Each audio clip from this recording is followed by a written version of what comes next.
जो लोग अभी विद्यार्थी हैं, पढ़ाई के जीवन से जुड़े हुए हैं और वो पढ़ाई कर रहे हैं, उनके लिए पढ़ाई ही सब कुछ है। पर लोगों के नजर में पढ़ाई ही सब कुछ है, अंदर खाने कुछ और चल रहा है। घर में बड़े बड़े बैठे बैठे बोर हो रहे हैं और आजकल तो इंस्टाग्राम, फेसबुक, ना जाने कितने प्लेटफॉर्म्स हैं सोशल मीडिया में जिनका कि आकलन नहीं किया जा सकता। ये वही लोग बताएंगे जो इस बारे में ज्यादा जानते हैं या इसका जो ज्यादा आनंद लेते हैं। और ये आनंद लेने वाले बच्चे से लेकर 25 वर्ष तक के युवा होंगे। बच्चे तो खैर कार्टून देखने में अपने समय को बर्बाद करते हैं। उन्हें उन बेचारों को पता नहीं कि जिंदगी कितनी कठिन है। उनका बचपन है तो वो अपना बचपन कार्टून में बिता रहे हैं। और जैसे जैसे बड़े होते जाते हैं, जो लोग बड़े हो चुके हैं, 10th पास कर चुके हैं, 12th में हैं या कॉलेज जा रहे हैं, वो लोग भी अपना समय आजकल ज्यादातर मोबाइल पर ही बिता रहे हैं। उन युवाओं से मैं कहना चाहूंगा कि जिस तरह से अपनी जिंदगी को अभी हंसी खुशी से बिता रहे हैं और आने वाले भविष्य के बारे में तनिक भी चिंता नहीं, शिकन नहीं, अपने माता पिता को भी बेवकूफ बनाते हैं। बहुत सारे ऐसे बच्चे हैं जो वो सही जानकारी नहीं देते। यही उम्र है, इस उम्र में आलस्य को त्याग दो, अपना कोई पोजीशन ले दो, कोई अच्छी सी जीविका जीने के लिए साधन अपना लो, ताकि अभी जो आराम से जिंदगी बिता रहे हो, आने वाले आगे की जिंदगी नर्क ना बन जाए। दरअसल होता ऐसा है कि अभी के जो युवा हैं वो पढ़ाई में तो ज्यादा रहते नहीं, उनका दिल लगाने में कुछ ज्यादा ही दिल लगा रहता है। वो मासूका के चक्कर में पड़े रहते हैं। रिजल्ट खराब हो गया, गार्जियन को पता भी नहीं कि ये दिन रात किसके साथ चैटिंग में लगे हुए। पर आज उन्हीं युवाओं से मेरी अपील है कि जिस मासूका को चांद तारे तोड़ कर लाने के वादे करते हो, जिन्हें अगर हवा की थोड़ी सी झोंका भी लग जाए तो तुम्हें तकलीफ होती, कल जब तुम्हारी शादी होगी, बच्चे होंगे और जब तुम ट्रेवलिंग करोगे एक स्थान से कहीं दूसरे स्थान में जाना पड़े तो बच्चे तुम्हारे हाथ में होंगे। एक हाथ में बच्चे होंगे और दूसरे हाथ में बैग होंगे।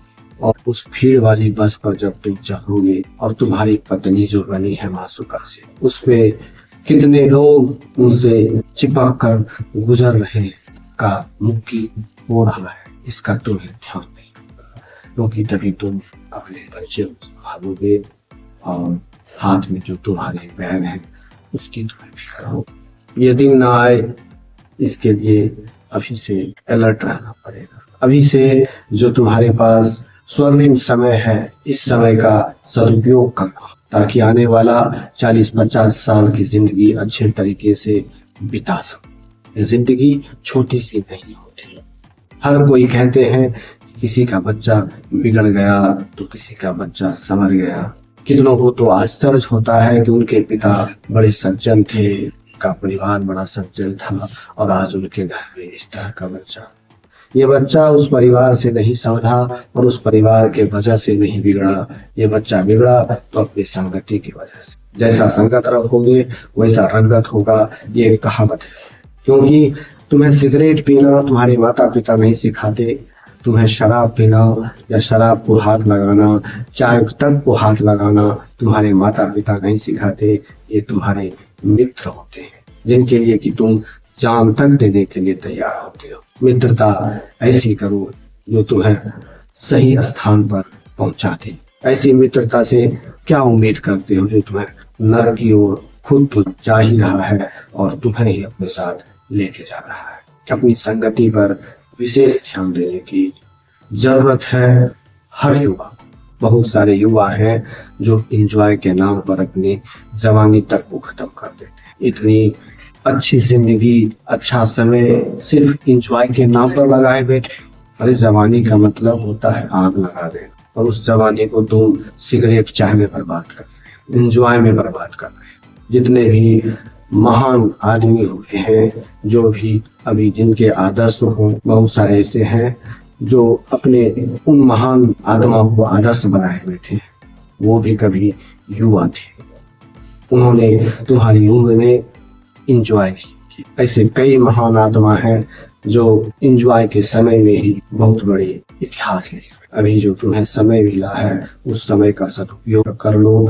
जो लड़के पढ़ रहे हैं, जो बच्चे पढ़ने के इच्छुक हैं, वो तन मन से पढ़ें। और जिन्हें लगता है कि उनके घर में गरीबी है, वो पढ़ नहीं पाएंगे, पर किसी दूसरे को देखकर सिर्फ पढ़ाई में ही अपना समय भी बर्बाद करना ये एक मूर्खता है। अगर तुम्हारे घर की हैसियत है तुम्हें 10th तक पढ़ाने की, किसी का नकल कर दो PhD करने के बारे में मत सोचो। अपने घर के गृहस्थी में संभालने में अपना समय लगाओ, जिससे कि तुम्हारे घर का आर्थिक स्थिति ऊपर हो। क्योंकि तुम पढ़ने के लिए नहीं, फिर अपने घर को संभालने के लिए रेडी रहो। ये तुम्हारा कर्तव्य बनता है। अब संगति तुम ऐसे लोगों से कर लिए जिसके साथ तुम 2 कदम चल ही नहीं पा रहे। अब संगत का मतलब ये मत समझ जाना कि तुम 4 कदम नहीं दौड़ पाते और PT उषा के साथ दौड़ने चले जाओ, सचिन तेंदुलकर के साथ तुम खेलने उतर जाओ। ऐसी संगति नहीं। संगति भी अपने औकात के अनुसार होती है, अपनी हैसियत के अनुसार होती है, और उस संगति के लायक अपने आप को बनाने की हर संभव कोशिश करनी चाहिए। बहुत सारे युवा हैं जो पढ़ाई के नाम पर सिर्फ टाइम पास करते हैं और अपने घर के, अपने गार्जियन के पैसे को बर्बाद करते हैं। और जब समय निकल जाता है तो उन्हें एहसास होता है कि मैंने गलती की थी, पर अब ये गलती का एहसास होने से क्या फायदा। जिस समय तुम्हें संभलना चाहिए उस समय तुम संभले नहीं, सिर्फ गलतियों पर गलतियां करते गए और आज पछता रहे। मेरी बातों से अगर जरा सा भी आपके जीवन में कोई मैचिंग होता तो संभल जाना, ताकि आने वाला जीवन स्वर्णिम हो, अच्छी हो, खुशहाल जिंदगी हो। समय बहुत कीमती है, इस समय को मुफ्त में बर्बाद करना ये सबसे बड़ी मूर्खता है, बेवकूफी है। और आज के युवा सिर्फ इसी चक्कर में लगे हैं और उसी चक्कर में वो बर्बाद हो रहे हैं। उन्हीं में से कई युवा हैं जो देश का नाम भी रोशन कर रहे हैं और अपने घर के माता पिता का भी नाम रोशन कर रहे हैं। अब सोचना तुम्हें है कि हमें अपना नाम रोशन करना है या फिर हम अपने नाम को अंधेरे की तरफ धकेलना है।